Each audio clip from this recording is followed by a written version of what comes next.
கேரளாவில் ஹேமா கமிட்டியின் அறிக்கை வெளியானதிலிருந்து நடிகைகள் பலரும் தங்களுக்கு நடந்த பாலியல் அத்துமீறல்கள் குறித்து புகார் தெரிவித்து வருகின்றனர்.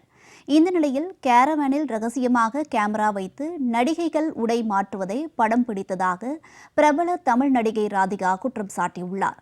திரையுலகில் மீண்டும் புயலை கிளப்பியுள்ள நடிகை ராதிகாவின் குற்றச்சாட்டு குறித்து அலசுகிறது இந்த செய்தி தொகுப்பு. கடந்த 2017ஆம் ஆண்டு பிரபல நடிகை ஒருவர் கும்பல் ஒன்றால் காரில் கடத்தி செல்லப்பட்டு பாலியல் வன்முறைக்கு உள்ளாக்கப்பட்டார். இந்த வழக்கு தொடர்பாக விசாரணை நடத்த கேரள அரசால் ஓய்வு பெற்ற நீதிபதி ஹேமா தலைமையில் கமிட்டி அமைக்கப்பட்டது. இதில் மூத்த நடிகை சாரதா மற்றும் ஓய்வு பெற்ற IAS அதிகாரி KP வல்சலா குமாரி ஆகியோர் இடம்பெற்றிருந்தனர். ஹேமா கமிட்டியின் அறிக்கை சமீபத்தில் வெளியான சூழலில் அதில் சுமத்தப்பட்ட குற்றச்சாட்டுகள் கேரள திரையுலகில் பெரும் புயலை கிளப்பியது. மலையாள திரையுலகில் நடந்த பல பாலியல் சீண்டல்கள் வெளி உலகத்திற்கு தெரிய வந்தன. இதன் எதிரொலியாக சில நடிகர்கள், இயக்குநர்கள் மீது வழக்கு தொடரப்பட்டது. மேலும் கேரள நடிகர் சங்க நிர்வாகிகள் கூண்டோடு ராஜினாமா செய்தனர். இந்த நிலையில் பாலியல் வன்முறைகள் மலையாள சினிமாவில் மட்டுமின்றி தமிழ், தெலுங்கு, இந்தி திரையுலகத்திலும் உள்ளதாக நடிகை ராதிகா பகிரங்க குற்றச்சாட்டினை முன்வைத்துள்ளார். பெண்கள் விரும்பி காதலிப்பது என்பது வேறு என்றும், ஆனால் பட வாய்ப்புக்காக அவர்களை நிர்பந்தம் செய்வதை ஏற்றுக்கொள்ள முடியாது என்றும் அவர் குறிப்பிட்டுள்ளார்.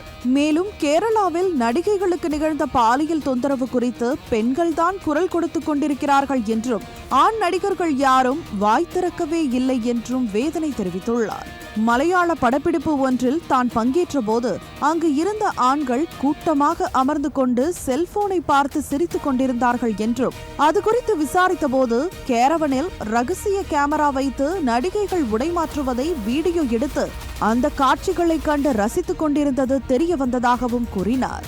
இதனால் பயந்து போன தான் கேரவனுக்கு செல்லாமல் ஹோட்டலுக்கு சென்று விடுவேன் என்றும் கூறியுள்ளார்.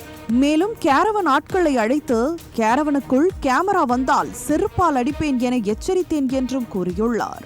இதற்கு பின் எல்லா நடிகைகளிடமும் கேரவனுக்குள் செல்லும் போது ஜாக்கிரதையாக இருங்கள் என்று கூறியதாகவும் தெரிவித்துள்ளார். கேரவன் வந்திருப்பது நல்ல விஷயம் என்று நினைக்கும் போது அதற்குள்ளேயே பாதுகாப்பு இல்லை என்ற நிலை அதிர்ச்சி அளிப்பதாக உள்ளதாகவும் தெரிவித்தார். தொடர்ந்து பேசிய அவர், சில நடிகைகள் தங்களுக்கு எதுவும் நடக்கவில்லை என கூறுவதாகவும், ஆனால் அவர்களுக்கு என்ன நடந்தது என்று தனக்கு தெரியும் என்றும் கூறியுள்ளார். ராதிகாவின் குற்றச்சாட்டு திரையுலகில் மீண்டும் புயலை கிளப்பியுள்ள நிலையில் அவரது குற்றச்சாட்டு குறித்து விசாரணை நடத்த கேரள அரசு முடிவு செய்துள்ளது. இது தொடர்பான விவரங்களை சேகரிக்க சிறப்பு விசாரணை குழு அமைக்கவும் திட்டமிட்டுள்ளது. நடிகைகள் தங்களுக்கு நிகழ்ந்த பாலியல் துன்புறுத்தல்கள், சீண்டல்கள் குறித்து அடுக்கடுக்காக வெளிவரும் குற்றச்சாட்டுகளால் சம்பந்தப்பட்ட நடிகர்கள் கலக்கத்தில் உள்ளனர்.